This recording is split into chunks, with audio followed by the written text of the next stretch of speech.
Hi, I'm Robert Vogel, Vogel Dynamics, and I'm going to talk just a little bit about the draw. And the very first thing I tell people is, I preach a lot about the grip, and some people know me for that.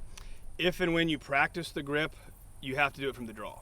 Anybody can kind of take that gun and start out with that good grip like this, and that's easy, but you got to do that quickly off the draw and roughly get the same grip. Regardless of what holster I'm using or where my hands start, it doesn't matter. When the buzzer goes off or whenever I go to draw, boom, both hands are coming the same place, pretty much right here. As I clear the holster with the gun, my support hand meets the gun exactly like this every time. Open hand, right in this crevice right here.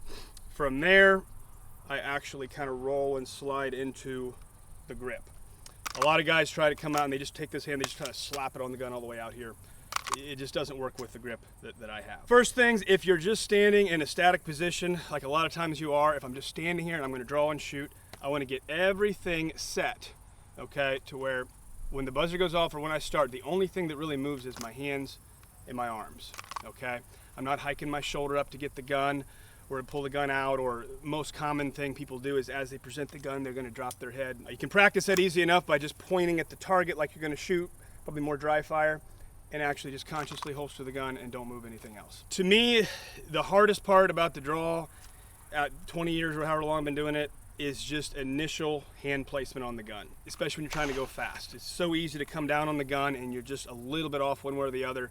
People can't really see that, but you can feel that, and it makes a difference on the shot. This is all the same, whether you're concealment or retention or whatnot, it really comes down to really what you practice. Obviously, I'm trying to come down on the gun as high as I can without going too high and actually going over top. I'm just trying to come down right in that sweet spot. The two things that hit the gun first are the web of my hand and the knuckle of my middle finger. If I'm starting from here, I'm coming up and down on the gun, and I'm hitting those two spots. As soon as I hit those two spots, web of my hand, knuckle of my middle finger, I'm actually pulling the gun out of the holster. So I'm squeezing my grip, I'm forming my grip at the same time as the gun is moving toward the target. A lot of guys lose speed because they come down on the gun and they want to squeeze the gun and get their grip while it's in the holster and then pull it out. So you can save a lot of time by doing that. A lot of it is kind of sheer hand speed. The more you do this, the faster you're going to get, and at a certain point you got to push yourself.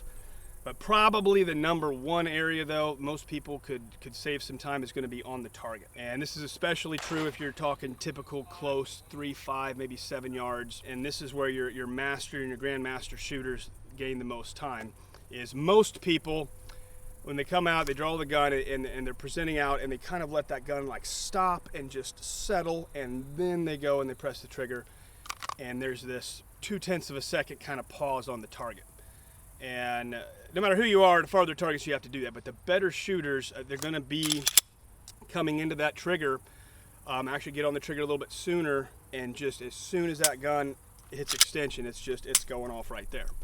Obviously things have to be lined up. What you're going to see on the target is going to vary a lot with distance and size of the target and all that, but that is huge and probably makes the most difference. I think it's the key to getting that sub 1 second draw, that typical 5 to 7 yard human silhouette target. Hitting the high points there, getting the position, not moving anything but your hands and your arms, coming down on that gun in the right hand position, high on that gun, coming out, meeting that grip earlier up into here, rolling out, getting on that trigger and breaking that shot right as you come out. At the end of the day, it's practice, practice, practice. If you want to be good at that, you probably better be doing it 10 times in dry fire for every time you're out here and you're actually firing around.